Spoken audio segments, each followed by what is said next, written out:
I think I may have been wrong. In fact, I think that there is an attribute of God that actually works, actually makes sense. What? Howdy, YouTubers. This is your friendly neighborhood Theophage.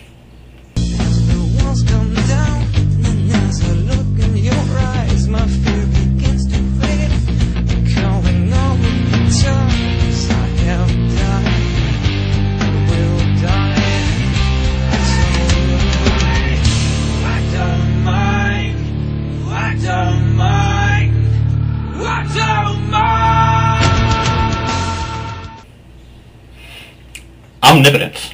I did a video on it a while ago called Problems with Omnipotence. In there I talked about McNothing. McNothing is a being defined such that he cannot do anything. I said that this was one of the problems with omnipotence. But you know what? In thinking about it and doing this recent debate I did with Evangelical One and thinking about the idea of possible worlds and so forth, I think maybe I've come up with a solution to the problem of nothing. I think I've come up with a way that omnipotence really does work. Okay, for a little review, the idea was omnipotence is traditionally defined. Being is omnipotent if they can do anything except that which is logically impossible.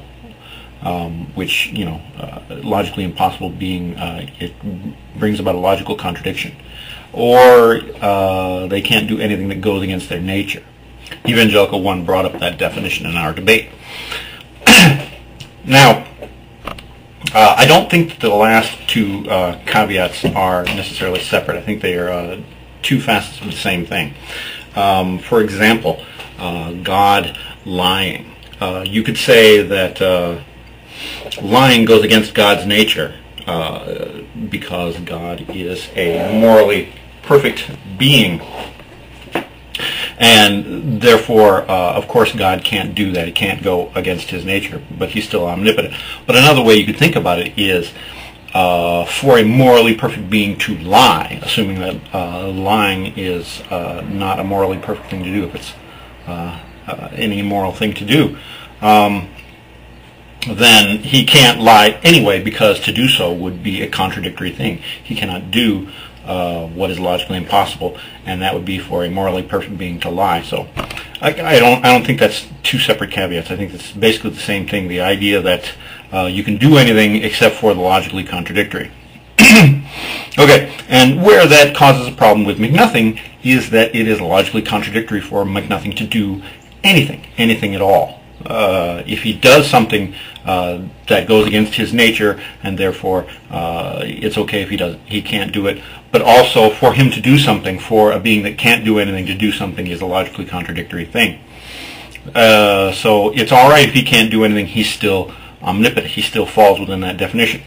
But here's my solution.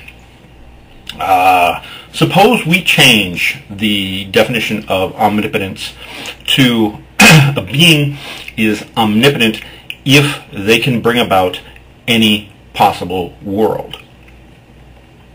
Now, that has the advantage of the fact that for McNothing to bring about a possible world, all he would have to do would be to do nothing, which is okay, because that falls within his realm of things he can do, which is nothing. He can't do anything.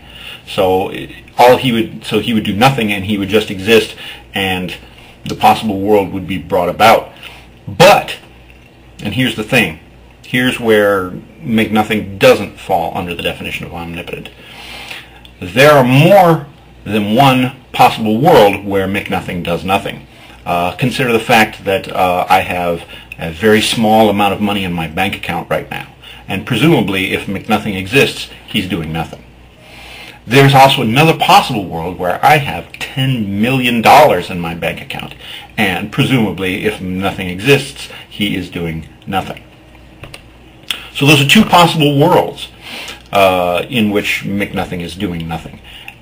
And yet, McNothing cannot bring about, apparently, that second possible world where I have $1 million in my bank account. There are possible worlds that McNothing cannot bring about simply by doing nothing.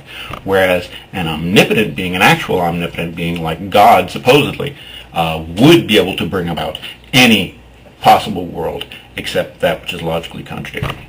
So I think if we use this, I think the McNothing objection is busted. But I want to know what you think. For you believers out there, is that a more acceptable definition of omnipotence? And for you non-believers out there like me, who believe that God has properties which make him impossible or self-contradictory, how does that definition of omnipotence work for you? Is it a valid way of looking at omnipotence? Does it make omnipotence a coherent property? Let me know what you think. Thank you.